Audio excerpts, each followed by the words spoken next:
¿Quieres darle? Pues siguiente es la definición del melanoma. Ocular va a ser un tipo de cáncer que se va a originar, como sabemos, en los melanocitos, que van a ser los que producen la melanina o también pues el pigmento en el ojo. Vamos a tener diferentes tipos de melanoma. Uno de los más comunes es el melanoma uveal. Este puede afectar tanto el iris como el cuerpo ciliar, como las coroides. También vamos a tener el melanoma conjuntival y ya por último vamos a tener el de la órbita, que es un poco menos, es menos común. Y como factores de riesgo y a nivel molecular van a estar involucrados, que son los siguientes. Si quieres, dale.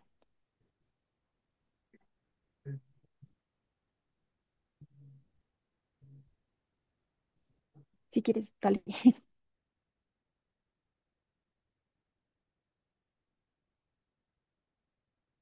Bueno, mientras tanto les voy contando, por ejemplo, tener los ojos claros, tener entre 50 a 70, ser mayores de 50 años, también vivir en zonas, por ejemplo, en Australia, en Estados Unidos y en Europa es donde hay más alta tasa de cáncer, de melanoma ocular. También, por ejemplo, que tengan muchos nevus, también es un factor de riesgo. También por ejemplo, ahí pueden ver que hay tres, como los tres tipos de melanomas que son los más comunes, el de iris, el del cuerpo ciliar y el de las coroides. Y también, por ejemplo, si la persona tiene una alta sensibilidad a las quemaduras del sol, también es una causa. Y ya para la parte de molecular va a ser más que todo que hay diferentes genes que están involucrados. Entonces tenemos genes que pues, son mutaciones iniciadoras del tumor. Las más comunes van a ser el GNAQ, la mutación en esta zona, y la de GNA11. Estas van a hacer que se desarrolle de nuevo y pues va a originarse más que todo en neos coroideos. Y ya los genes que tienen mutaciones que impactan en el pronóstico va a estar más relacionado el gen BAP1 en un 33%. Se ha visto que este va a estar en el cromosoma 3 y va a estar participando la de que esta es la que va a regular como el ciclo celular, la diferenciación, la apoptosis y la reparación del ADN. Si quieres, dale. Entonces, en la epidemiología vamos a ver que aproximadamente 8.000 personas sufren de melanoma ocular cada año. El más común, como ya les dije, es el melanoma uveal. Y pues del 85 al 95% de los casos de melanoma ocular, como les dije, son en Estados Unidos, en Europa y en Australia. Las zonas que vemos en un azul más oscuro es donde hay más tasa de riesgo. Acá en Colombia vamos a ver que pues no se encuentra mucha información al respecto, más que todo se tiene registro en Cali. Vamos a ver que pues entre los tumores malignos, el 16% de los casos de tumores malignos en Colombia pues son de melanoma uveal. En Cali vamos a tener, pues se hizo un estudio en donde se recolectaron los diferentes melanomas oculares y se vio que el de conjuntiva tiene un 38%, afecta más que el de retina y el de la órbita. El de conjuntiva acá es más común. También se ha visto una tasa de supervivencia a 5 años y fue del 83,2% y no tiene una tendencia decreciente significativa en la mortalidad. Listo, entonces espero que me estén escuchando bien. Si quieres, antes de Para que entrar en continúes, materia para hablar de los grupos de melanoma de conjuntivo. Ay, ay, no escucha, Laura, Laura, ¿sí? sí, doc. Ah, bueno, quería solamente como decir algo pues súper importante que ya lo mencionó la estudiante anterior y es que pues para que les quede súper claro, sí me están escuchando bien, ¿verdad? Sí, Sí, doctor. señora. Para que les quede muy claro que el melanoma uveal, entonces, es el tumor intraocular más frecuente en los adultos, pues es el tumor maligno intraocular más frecuente en los adultos. Bueno, es una pregunta que incluso realizan mucho en los exámenes, tanto de oftalmología o en general para entrar a la residencia de lo que sea. Entonces, es una pregunta frecuente y por lo general no lo saben. Entonces, para que les quede claro esa parte de la epidemiología, que el tumor más frecuente intraocular maligno en los adultos es el melanoma uveal. ¿Listo? Entonces ya puedes continuar, Laura. Muchas gracias, doctora. Listo, muchas gracias. Entonces, bueno, ahora pasando ya a los grupos de las neoplasias de las que les traemos en la noche de hoy. Inicialmente vamos a hablar del melanoma de conjuntiva. Si quieres, paso una diapositiva. Entonces, bueno, en cuanto a las generalidades de esta neoplasia, esta es una neoplasia bastante rara, pues, como bastante infrecuente.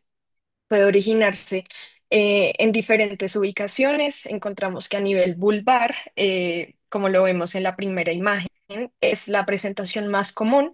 Sin embargo, también tiene otras localizaciones, como a nivel de la conjuntiva palpebral y de la carúncula, que viene siendo el ángulo interno del ojo. Va a representar alrededor del 1 al 2% en cuanto a la incidencia de todos los melanomas oculares que tenemos, y va a llegar incluso a un riesgo del 32% de riesgo de diseminación metastásica a los ganglios linfáticos regionales y a otros en un periodo de alrededor de 15 años. En cuanto a la etiología y a la patogenia de esta neoplasia, vemos que lo más frecuente que vamos a encontrar en un 75% viene siendo la proliferación melanocítica adquirida con atipia, que básicamente se debe a una lesión precursora en la conjuntiva que se caracteriza por una proliferación, como lo dice el nombre, atípica de melanocitos en el epitelio. En un menor rango vamos a encontrar sobre un 20% un neomelanocítico ya preexistente, y en una forma menos común de un 5% una forma de novo, es decir, una lesión pues sin lesión, como sin lesión precursora, mejor dicho. Entonces, en cuanto pues a las imágenes que les traje en la noche de hoy, pues inicialmente la imagen del centro, lo que podemos ver es un nódulo elevado que pues tiene el melanoma adyacente al limbo, que viene siendo ese límite que se encuentra entre la córnea y la esclera, y va a surgir de ese fondo de la proliferación melanocítica adquirida con atipia, que básicamente tiene esas características de una pigmentación marrón, plana, difusa, y pues va a verse asociado a una presencia de una vascularización prominente, como lo vemos en la imagen.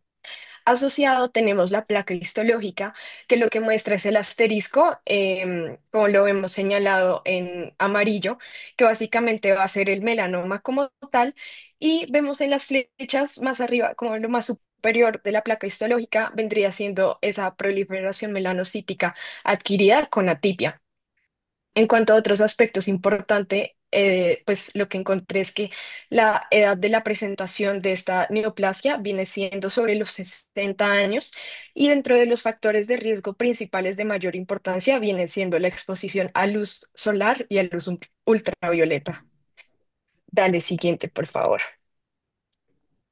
Entonces, en cuanto a las manifestaciones clínicas, básicamente como lo más común que se puede presentar viene siendo una lesión pigmentada que se encuentra cerca al limbo del ojo, como les había comentado previamente, y la presencia de vasos engrosados nutridores. Sin embargo, no todos estos... Ay, alguien tiene un micrófono prendido. Bueno. Entonces, sin embargo, esta presentación no es la más clásica, y es importante tener en cuenta de que se puede presentar el melanoma conjuntival de diferentes formas. Una de ellas es la primera imagen que tenemos acá, que viene siendo el melanoma nodular. Básicamente, pues suele estar asociado a una pigmentación conjuntival plana, que puede consistir también en la presencia que les comentaba del PAM, de la proliferación melanocítica adquirida, secundaria a un tumor nodular, el cual puede afectar cualquier región en la conjuntiva. Y en menor frecuencia, alrededor de un 15 al 25%, encontramos el melanoma amelanótico, que viene siendo la imagen del centro, que viene siendo esa presentación donde, pues como lo dice el nombre, no es pigmentado, entonces vamos a encontrar una apariencia rosada, rojiza, como lo vemos en la imagen del centro, en la B. En cuanto a como a las características de ya estadios avanzados, es importante tener en cuenta que las características fundamentales vienen siendo una vascularización prominente a causa de esa angiogénesis tumoral y con mayor frecuencia estas lesiones se van a presentar en área vulvar. Como que eso en la siguiente diapositiva les voy a hablar como de qué indica malignidad o no en estas lesiones. Siguiente, por favor. Entonces, bueno, pasando al diagnóstico, hablando en cuanto, o sea, ¿cuáles son los pilares diagnósticos? Inicialmente, las características clínicas. Al final de la diapositiva previa lo había puesto, pero pues para no repetirlo, les cuento. Básicamente, inicialmente, como la composición de tantos signos y síntomas como una mancha visible, la presencia de un bulto, irritación ocular e incluso dolor como en un menor porcentaje de presentación es lo más común. La localización más común de estas lesiones es en la conjuntiva vulvar, sobre un 92% pues se presentan en esta zona y con un predominio en el cuadrante lateral, como lo podemos ver en la primera imagen que les adjunto en la diapositiva, que pues es alrededor más de un 50% es lo que se encuentra. En cuanto a las características macroscópicas, entonces vamos a ver lesiones melánicas, como les he dicho, de colores rojas o amarillentas que se pueden extender hasta más del 80% del ojo y pueden llegar a tocar el limbo, ¿no? Y pues, como hemos visto, puede estar también asociada a la presencia de vasos que nutren la lesión. A nivel histopatológico, lo que encontramos, pues hay una relación muy importante con este estudio junto con criterios de malignidad. Y es que al momento de la histopatología es importante tener en cuenta el grosor del tumor, si es mayor a 2 milímetros, la ubicación del tumor. Todos aquellos que no sean no vulvares son indicativos de malignidad, una actividad mitótica mayor a 1 milímetro cuadrado, sí, 1 milímetro cuadrado, la ulceración, invasión vascular, la microsatelitosis, que hace referencia a esas pequeñas agregaciones de células tumorales que se encuentran adyacente al tumor primario sin una conexión evidente a ese tumor principal. El estado de los márgenes y una biopsia positiva de ganglio centinela. Y a nivel inmunohistoquímico también nos podemos apoyar con algunos marcadores como el SOX10 y el Melanamart. Básicamente son útiles para la evaluación de la densidad melanocítica. Por otro lado, el HMB45 habla sobre la expresión difusa, que puede ser un indicativo a la presencia de melanoma. El Ki6, que tiene un alto índice de proliferación de los melanocitos atípicos. El P16, que su disminución va a estar asociado con un aumento de la profundidad de la invasión. Y finalmente, con los biomarcadores, hablamos entonces, pues sobre todo de las mutaciones del gen BRAF, alrededor de un 30 al 50%, pues como se encuentra en los melanomas conjuntivales y tiene un valor predictivo súper importante para metástasis, entonces viene a tomar bastante relevancia en aquellas terapias dirigidas contra estas alteraciones genéticas específicas. Dale siguiente, por favor. Hablando sobre el manejo, básicamente pues tenemos como varios escalones de manejo. Inicialmente el manejo quirúrgico, y es que ante una sospecha de un melanoma conjuntival, lo ideal es derivarlo a un cirujano experimentado tanto en escisión como el tratamiento de los como de los tumores de la superficie ocular, ya que es importante tener en cuenta que la experiencia y la expertise de este especialista va a depender en las posibilidades como de recurrencia de estas lesiones. En esta foto clínica, por ejemplo, vemos a un paciente que pues recibe un tratamiento quirúrgico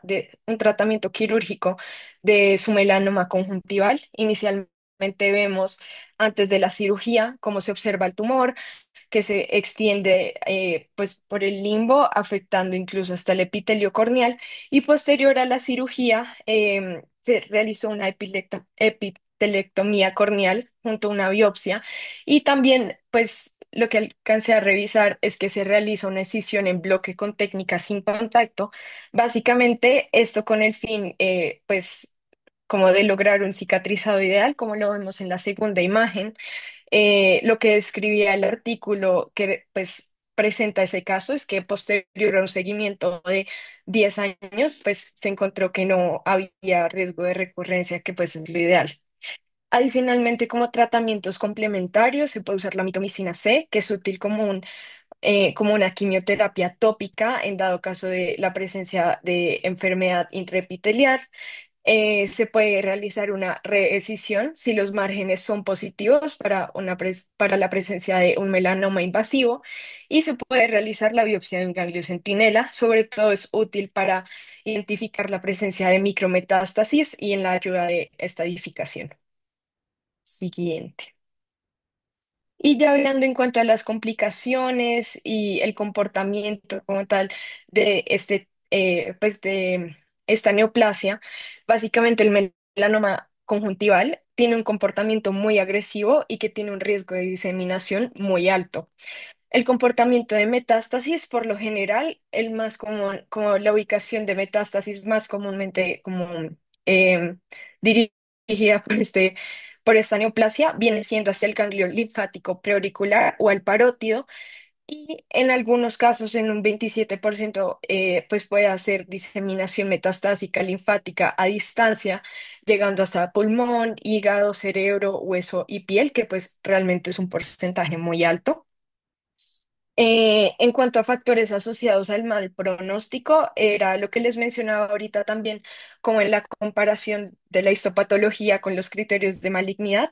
Básicamente, pues la ubicación del tumor es fundamental, pues que esté ubicado en la conjuntiva no vulvar, como en la carúncula, en la conjuntiva fornicial o palpebral, como lo vemos en la imagen inferior derecha.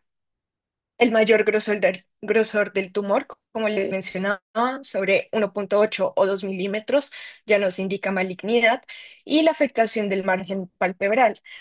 Acá, digamos, pues les traje estas imágenes que muestra dos casos diferentes de pacientes que se sometieron a diferentes biopsias excisionales, que era lo que les comentaba ahorita, como que que se vuelva a presentar la aparición de esta neoplasia va a depender mucho de la experticia y de cómo se haya realizado el procedimiento. Entonces, en la imagen de arriba tenemos una imagen de un paciente en el que se sometió a múltiples biopsias en los meses pasados, y en la segunda imagen tenemos a un paciente con una recidiva amelanótica que, como les había mostrado, pues pues como que la lesión va a ser como sin pigmentación. Sí.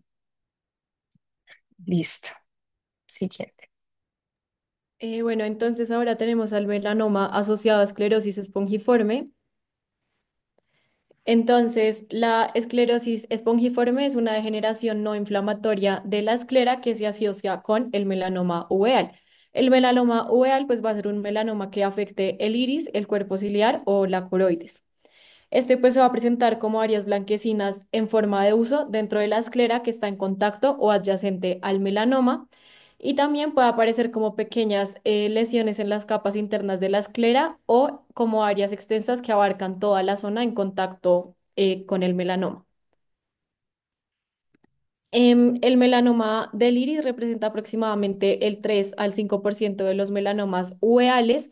Usualmente son asintomáticos, pero el paciente consulta porque ve la aparición de una mancha en el ojo, como se puede ver en las imágenes. Pueden ser amelanocíticos, como en la imagen superior, o de color café oscuros, como en la imagen inferior. Usualmente están ubicados en la parte inferior del iris y pueden estar muy vascularizados, por lo que pueden generar un hipema espontáneo.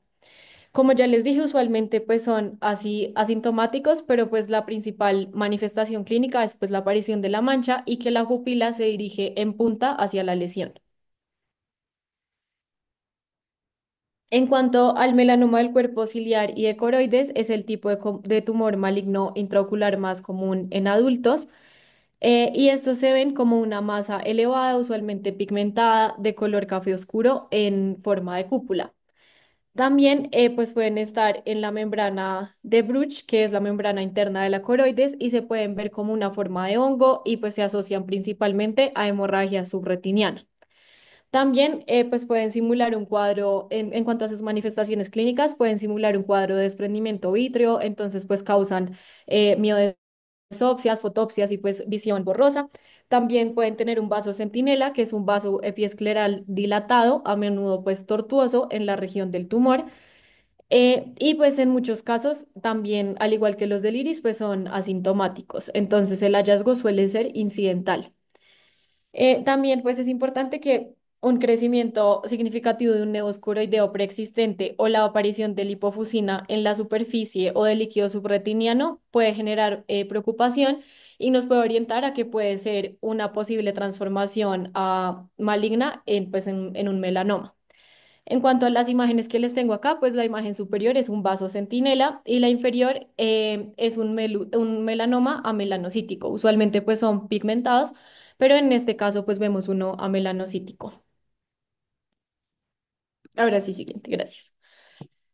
Bueno, entonces a nivel del epitelio pigmentario de la retina pueden estar presentes esos cúmulos de lipofusina que ya les dije. Esto principalmente en la superficie de tumores más pequeños. La lipofusina se va a ver como de un color naranja en tumores pigmentados o de color oscuro en tumores amelanocíticos. Ahí pues en las dos imágenes de la izquierda vemos melanomas de coroides en los que pues se ve la lipofusina, ahí está marcada pues como con las flechitas y aquí pues se ve de color naranja. Em, en cuanto, pues bueno, también tenemos que el líquido subretiniano localizado es común en los melanomas y en los tumores grandes se pueden asociar con desprendimiento seroso de la retina.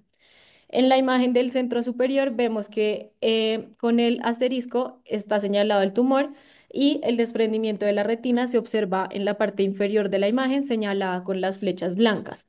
En la imagen central inferior vemos pues también un desprendimiento de la retina causada por el melanoma. Con el tiempo, el 50% de los tumores atraviesan la membrana de Bruch, como ya les expliqué, y toman una forma de hongo o en botón de camisa. Este proceso pues también se puede asociar a hemorragia subretiniana. En la foto de la derecha superior vemos un melanoma pigmentado en forma de hongo, como pues se puede ver ahí, y está pues también asociado a una hemorragia subretiniana que está señalada con las flechas. Además, algunos tumores erosionan la retina, causando hemorragia vítrea o diseminación tumoral en el vitrio.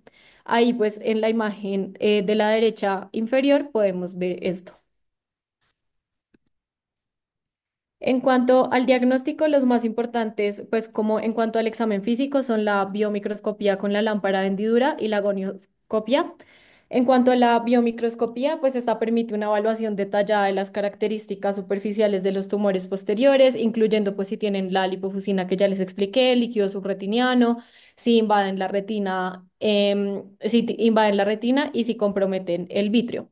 En la imagen podemos ver una masa hiperpigmentada que ocupa el sector inferior de la cámara anterior y abundantes pigmentos en el iris, como se puede ver ahí. En cuanto a la gonioscopía, pues esta evalúa la extensión del tumor hacia el ángulo iridocorneal y la posible invasión del cuerpo ciliar por el tumor. También pues tenemos otra parte importante en el examen físico, que es la fotografía del fondo de ojo. Esta pues es valiosa para documentar la apariencia de un tumor coroideo y para identificar cambios en su forma y dimensiones basales con el tiempo. Además, pues pueden revelar la extensión completa de muchos tumores y documentar su relación con referencias anatómicas intraoculares. Además de esto, pues es importante que vamos a tener algunas imágenes diagnósticas y, pues la biopsia. En cuanto a la ecografía, pues esta va a ser muy importante para revisar el tamaño y la relación anatómica que tiene el tumor. Después tenemos la tomografía de coherencia óptica del segmento anterior, que puede ser útil tanto para visualizar la lesión y pues para caracterizarla. Y ya la biopsia se usa en los casos en los que el diagnóstico es poco claro o en casos de que haya un glaucoma secundario al tumor.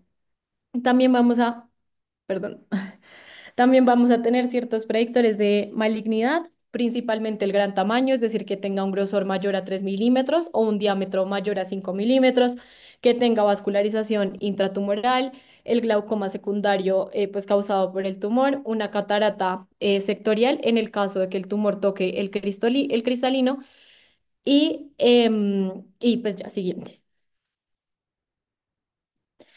Entonces, pues bueno, esta es una ecografía ocular y pues para entenderlo un poquito mejor, pues hay que tener en cuenta que se usa un ultrasonido de alta frecuencia en el que dependiendo del objetivo clínico se usan dos modos. El modo A, que es el modo de amplitud, que es por ejemplo la imagen inferior a la izquierda, o el modo B de brillantez.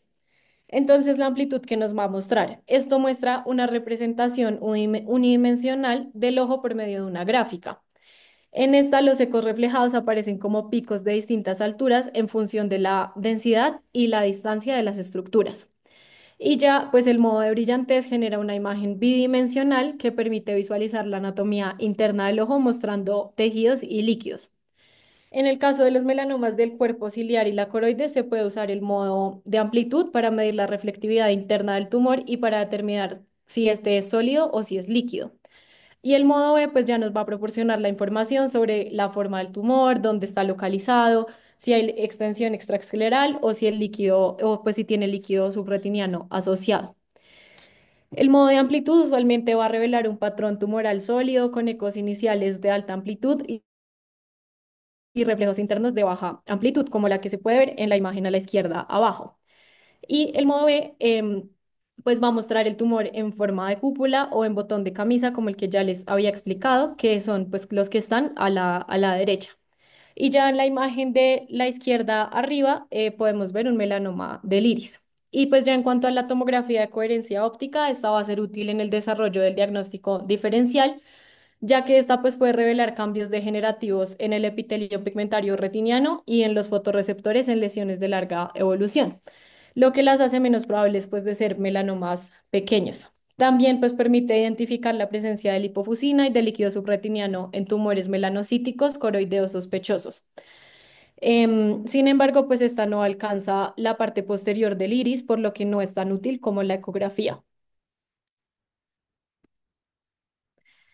En cuanto al tratamiento, pues tenemos también como tres líneas. La primera es la observación, que pues esta se va a considerar solamente en lesiones pequeñas y sin seguimiento, sin crecimiento documentado.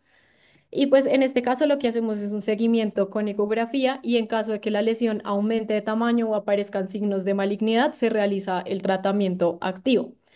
El tratamiento activo principalmente pues se va a considerar en tumores que tengan los factores de riesgo de crecimiento que les mencioné anteriormente. En cuanto a la radioterapia, se usan tumores más grandes o que no son accesibles con cirugía y pues se puede hacer braquiterapia con placa radiactiva en tumores de tamaño intermedio o terapia con haz de protones en tumores grandes o que sean de localización compleja. Y ya las cirugías se consideran tumores localizados y accesibles y pues se pueden hacer varios tipos. La iridectomía parcial, que se hace principalmente en tumores pequeños, la iridociclectomía en caso de que el tumor afecte el iris y además afecte el cuerpo ciliar y la enucleación en caso pues de que ya el tumor sea demasiado grande o pues cuando genere un glaucoma secundario que sea incontrolable.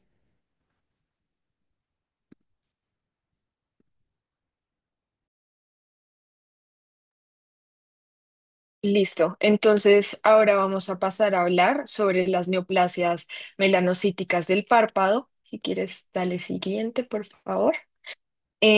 Inicialmente, vamos a hablar de dos tipos. Voy a empezar hablando sobre el neus melanocítico.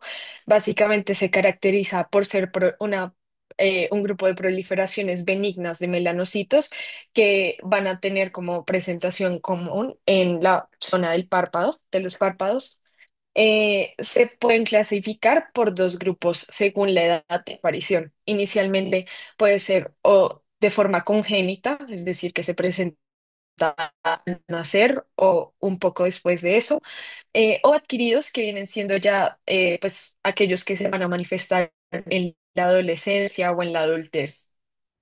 Básicamente hablando sobre los neos melanocíticos congénitos, estos normalmente tienen un mayor grosor que los adquiridos. Vemos que mayor al 20, o sea, mayor a 20 centímetros, pues ya se viene a considerar un neón melanocíticos congénito gigante.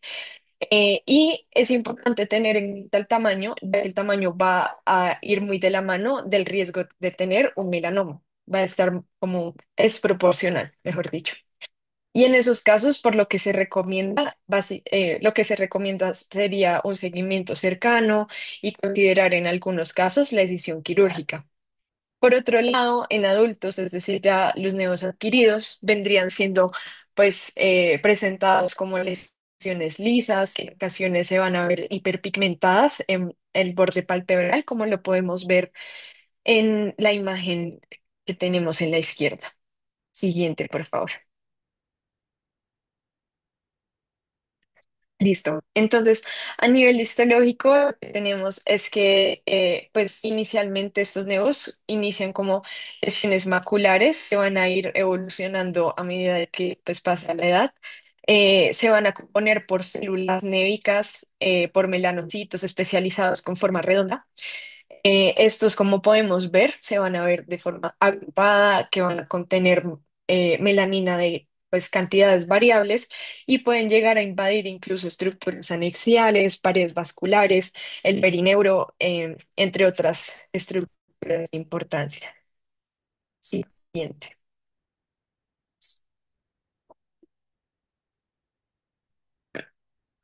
Mm, listo, muchas gracias, Pau. Entonces, en cuanto a la evolución histológica y la clínica que podemos ver, es que inicialmente en las etapas de la infancia vamos a ver nuevos de unión, es decir, vamos a ver cómo se puede ver esta placa histológica, vemos nidos en la unión dermoepidérmica y clínicamente se van a ver similares a los efelides pero como con características distintas histológicamente. Al momento de la adolescencia lo vamos a ver como un neocompuesto, es decir, aquellos que van a migrar de células hacia la dermis superficial. Es un neo que se eleva y puede oscurecerse y tiene una clasificación adicional que es un neocompuesto, que básicamente son esos neos que tienen componentes de unión y también componentes dérmicos. Y en el momento de la adultez, por lo general, a nivel histológico, pues va a desaparecer ese componente de unión que inicialmente se caracteriza en las etapas de la infancia, por lo que solo van a quedar esas células que tienen la característica de dermis, entonces va a ser un neo intradérmico. Bueno, entonces en cuanto pues ya al melanoma palpebral, pues tenemos que el melanoma cutáneo pues se va a presentar raramente en los párpados, pero pues usualmente está asociado con un nevos preexistente y pues o se puede desarrollar de nuevo o también se puede extender desde un tumor en otra parte de la cara. Esta pues va a ser una lesión va a estar pigmentada y pues en los casos en los que tengamos una lesión así vamos a tener ciertas características clínicas que van a sugerir malignidad. Estas pueden ser asimetría, irregularidad en los bordes, un color como distinto y un diámetro mayor de 6 milímetros. El melanoma pues puede tener un crecimiento vertical, es decir, perpendicular a la superficie de la piel y van a existir tres subtipos histológicos. Entonces, pues vamos a tener el léntigo maligno, el de extensión superficial y el nodular. Siguiente, por favor. El melanoma léntico maligno es el tipo más común que se presenta en los párpados y se desarrolla típicamente como una lesión macular pigmentada irregular en la cara de los adultos mayores y y presenta una fase preinvasiva prolongada. Histológicamente, los melanocitos proliferan a lo largo de la unión dermoepidérmica como nidos de células individuales o pequeños en la epidermis de forma similar a la primaria. En cuanto a la melanosis adquirida con atipia conjuntival, también se va a presentar como una invasión superficial de la dermis y pues es el tipo más común de melanoma cutáneo. Presenta un... Ay, qué pena, perdón. Lo que les estoy diciendo es que el melanoma de extensión superficial es el tipo más común de melanoma cutáneo y presenta un patrón de crecimiento radial o pues intraepidérmico que se extiende más allá del componente invasivo. Y ya en cuanto al melanoma nodular, este presenta una fase de crecimiento vertical significativa que resulta en una masa elevada o indurada. como la que se puede ver a la derecha. Siguiente, por favor.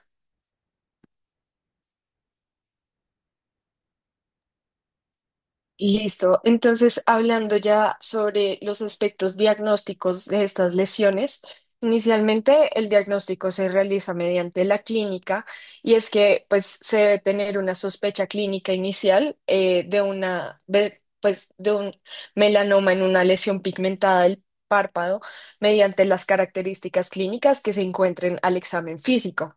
Es decir, se puede encontrar asimetría, que tenga bordes irregulares la lesión, un color, digamos, que sea variado o no uniforme con la piel del paciente, que sea de un diámetro mayor a 6 milímetros y que tenga un crecimiento asociado a elevación o de la masa nodular como tal.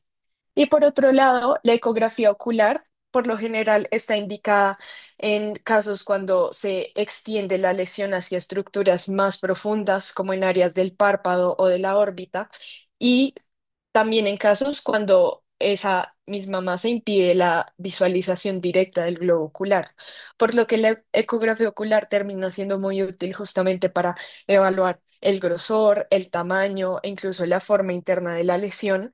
Además que la ventaja principal es que no es invasiva, es rápida y pues va a ser útil sobre todo en aquellas lesiones pigmentadas elevadas que van a impedir una visualización directa del globo ocular.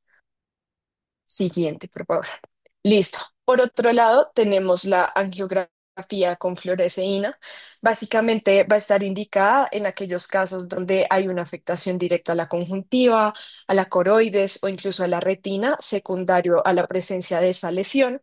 Y entonces va a ser más específica en aquellos casos donde queremos ver aquella vascularización de la lesión, si hay presencia de fugas vasculares o de formación de neovasos o incluso la presencia de isquemia y va a tener un valor en aquellas neoplasias melanocíticas debido a que puede mostrar incluso la presencia de patrones vasculares anormales o hipofluorescencia por la presencia de fuga de esos, pues, entre esos vasos. Por otro lado, tenemos la tomografía de coherencia óptica. Básicamente va a estar indicada en aquellos casos donde esas lesiones comprometen o están cercanas a la conjuntiva, al limbo esclerocorneal o a la superficie palpebral y nos va a mostrar hallazgos como imágenes en alta resolución de las capas, como de las capas superficiales, como lo podemos ver en la imagen, en la pues, tercera imagen. Va a permitirnos diferenciar entre un neodérmico y un neointraepitelial y va a evaluar si hay presencia de infiltración en estructuras subyacentes. Y también la ventaja es que esta viene siendo invasiva y permite un seguimiento sencillo para aquellos pacientes que se encuentran cursando con la lesión. Siguiente. Listo. Y ya para finalizar, la biopsia también sirve como un examen complementario, sobre todo pues para evaluar también la profundidad del tumor. Las biopsias excisionales primarias pues se usan sobre todo en aquellas lesiones que son de tamaño pequeño o si hay una alta sospecha de malignidad. Y las incisionales que vienen siendo ya cuando hablamos de lesiones que son de características más extensas donde se requiere un diagnóstico histológico para definir ya un manejo quirúrgico a futuro. Listo. Siguiente. Bueno, en cuanto al pronóstico, pues tenemos principalmente el grosor de Breslow, que es una medida clave en el melanoma, incluyendo pues el melanoma palpebral, y esta pues básicamente lo que va a indicar es la profundidad del tumor en la piel. A un mayor grosor de Breslow se correlaciona pues con un mayor riesgo de metástasis y con un peor pronóstico. Entonces, lo que se dice usualmente es que los melanomas delgados, es decir, de menos de 1 milímetro de grosor, tienen un mejor pronóstico y los que tienen de 2 a 4 milímetros o tienen ulceración tienen peor pronóstico. También pues tenemos pues la metástasis, que pues estos pueden diseminarse ya sea por vía linfática y los ganglios linfáticos pues más comunes van a ser los preauriculares, los submandibulares y los cervicales y también se pueden diseminar por vía hematógena a ciertos órganos como los pulmones, el hígado, cerebro o hueso. Entonces, para concretar estos dos conceptos de este tipo de neoplasias, como para comparar el neus versus el melanoma, básicamente lo más importante que nos tenemos que llevar a casa es que el neus, como les mencionaba, pues es de características benignas, va a tener una edad de aparición mucho más temprana, como les mencionaba, pues se va a dividir según rangos de edad, pero por lo general tiene presentación en los primeros años de vida, su crecimiento va a ser lento y por ende, pues va a tener como requerimiento de un seguimiento de cerca, pero no necesariamente debe ser invasivo. Por lo general, como el patrón de crecimiento es plano y puede venirse elevando con el tiempo, pero de forma lenta y por lo general sintomático. Como les mencionaba a nivel histológico, lo que uno se puede encontrar son las células névicas en nidos sin la presencia de atipia.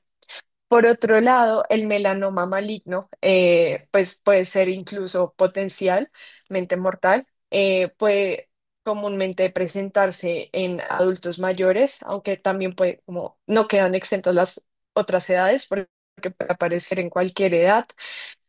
A comparación del neos, básicamente el crecimiento es mucho más rápido, en un cambio significativo de tamaño, incluso de forma y de color, y por ende, pues el tratamiento justamente va a ser una decisión quirúrgica, una biopsia incluso, o el seguimiento oncológico que les mencionaba ahorita de los tratamientos que tenemos disponibles. Y ya, pues por último, en cuanto al tratamiento, lo vamos a dividir dependiendo si el melanoma es benigno o maligno. Los benignos, pues no van a requerir, pues si es un neus melanocítico, no requiere tratamiento y lo que se recomienda es pues un control y vigilancia de la evolución. Y el tratamiento está indicado solo en caso de que se vean cambios en el tamaño o en la localización o si estos dos factores afectan la funcionalidad del párpado. En caso de que pues ya sea un melanoma maligno, se debe confirmar primeramente mediante biopsia y el tratamiento principal va a ser la extirpación del melanoma manteniendo unos márgenes amplios. También pues esta cirugía se puede complementar con radioterapia y con quimioterapia. Muy importante también, pues la reconstrucción del párpado, que lo ideal con esto es preservar la mayor cantidad de tejido sano posible y lo que busca es restablecer la estética del paciente, así como la funcionalidad palpebral del mismo.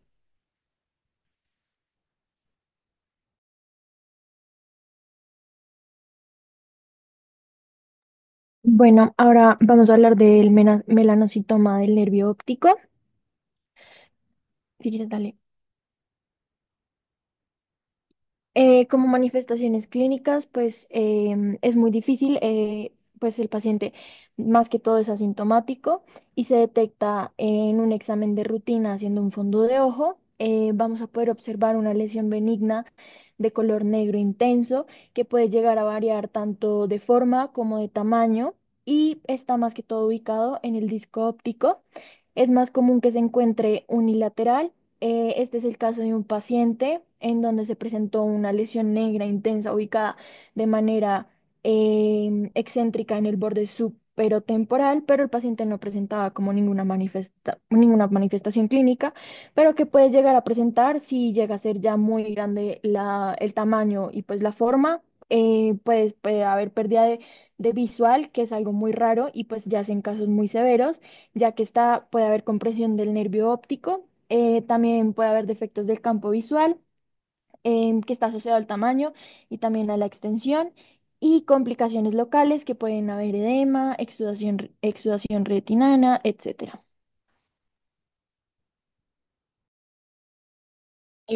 Listo.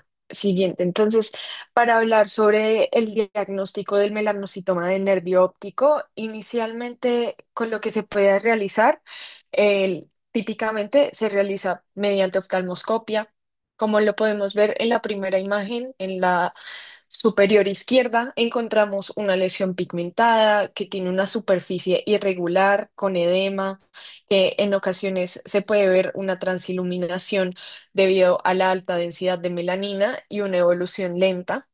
Sin embargo, pues se pueden usar otros tipos de ayudas diagnósticas como la angiografía retinofluoresceínica. Básicamente va a permitir evaluar la vascularización, la permeabilidad de los vasos sanguíneos, utilizando fluoresceína sódica inyectada como por medio intravenoso.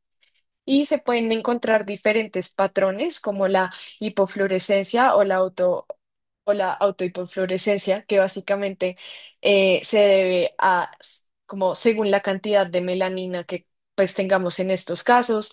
En dado caso de que haya edema de disco, sobre todo, o la presencia de fluido subretiniano, puede hablar de una posible progresión o efecto secundario a causa de la presencia del tumor sobre las estructuras que se encuentran circundantes, y por lo general se encuentra poca vascularización y ausencia de la lipofuscina que les mencionábamos previamente. Entonces, en esta foto clínica que les traigo como debajo de la angiografía retinofluoresceínica, encontramos los dos tipos de fases como en este examen. La fase temprana, que es la primera fase, y pasando a la fase tardía, básicamente se evidencia el compromiso del disco óptico a causa de la presencia de la lesión pigmentada y el bloqueo de la de la fluorescencia secundario a esa desapigmentación de la melanina.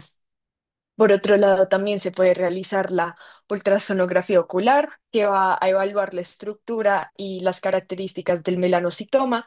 Entonces viene siendo útil en esos casos para medir el tamaño y la localización del mismo.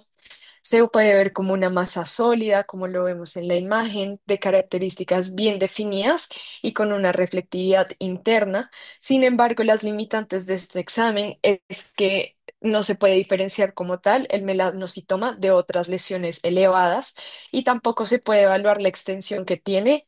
Entonces, siempre se debe complementar con alguno de pues, de los tres estudios que tenemos.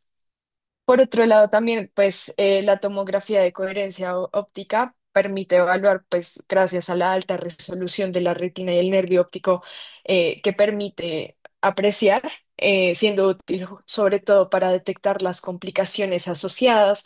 Como les mencionaba ahorita, de las complicaciones más frecuentes es la acumulación de el líquido subretiniano, que se va a ver, como les mencionaba, en la angiografía de retinofluoresceínica. Pues se van a ver áreas hiperreflectivas alrededor de los vasos. Como, bueno, entonces en esta foto clínica lo que podemos encontrar vendría siendo una superficie reflectiva con una sombra óptica en las estructuras posteriores al siguiente. Bueno, en cuanto al tratamiento, pues anteriormente se creía que la enucleación era el tratamiento de primera línea por la sospecha de malignidad y pues el compromiso sistémico que podía tener esta lesión. Sin embargo, pues con el tiempo, pues hemos visto que hay otros métodos para seguir observando la lesión y para no tener que hacer una medida tan invasiva como la enucleación. Por eso, pues hoy en día, como les digo, lo mejor es observar la lesión y lo que se hace es documentar anualmente por medio pues, de fotografías de la lesión y hacer una evaluación fundoscópica.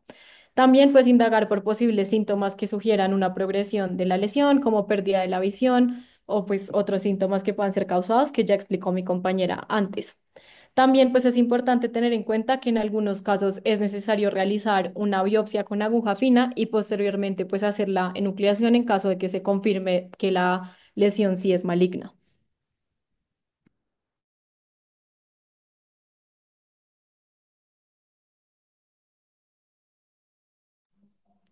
Listo, perfecto.